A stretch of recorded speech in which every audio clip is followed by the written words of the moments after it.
The Prime Minister Jacinda Ardern has apologised wholeheartedly to the families of the 257 people lost in the Erebus disaster for the first time in a ceremony marking the 40th anniversary of the flight. Both the government, which was in full ownership of Air New Zealand at the time, and the airline itself have unequivocally apologised. Almost 500 family members of Erebus victims were at Government House in Auckland for today's ceremony. Families have welcomed the apology as a weight off their shoulders and say it's a huge relief. Our cameraman, Nick Monro, and reporter Jordan Bond filed this report. 40 years since New Zealand's greatest loss of life outside of a war, and the grief remains. One major loose end was resolved today. The first full apology from the government and the airline for failures which led to the deaths of 257 people. And the time has come to end piecemeal acknowledgements. After 40 years, on behalf of today's government, the time has come to apologise for the actions of an airline, then in full state ownership, which ultimately caused the loss of the aircraft and the loss of those you loved.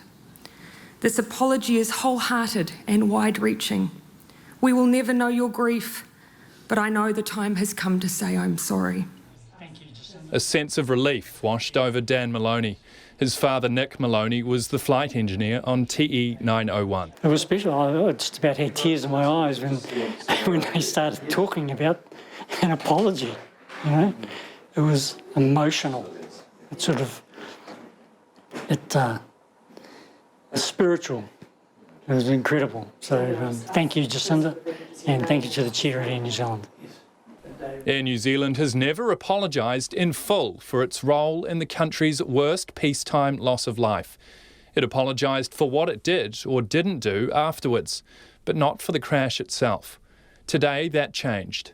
I apologise on behalf of an airline which 40 years ago failed in its duty of care to its passengers and staff. And I apologise again on behalf of the airline for the way in which the families of those lost on Mount Erebus were treated in the aftermath of the incident. The speech from Dame Therese Walsh, the chair of Air New Zealand, came as a surprise today, as it wasn't in the rundown. The Air New Zealand of today is not the Air New Zealand in 1979. The Prime Minister of today is not the Prime Minister of 1979. It's a significant event, a formal apology from the Prime Minister of New Zealand and also from the Chair of Air New Zealand. For my family, it's a weight off our shoulders. Ms Ardern says the time was right for an apology, but after 40 years of family's frustration, she wasn't sure how they'd react. I wasn't sure how necessarily it would be received. There's so much understandable grief, and it's hard for any of us to fathom what the past 40 years would have felt like for them. So to be honest, I did not know how an apology today would be received. All I knew was it was the right thing to do. A memorial was also held at Scott Base today and Auckland Airport. However, a permanent public memorial in Auckland's Parnell is in limbo. It was meant to be finished by today for the anniversary, but ongoing delays over the last couple of years and now a stoush over its location is holding it up.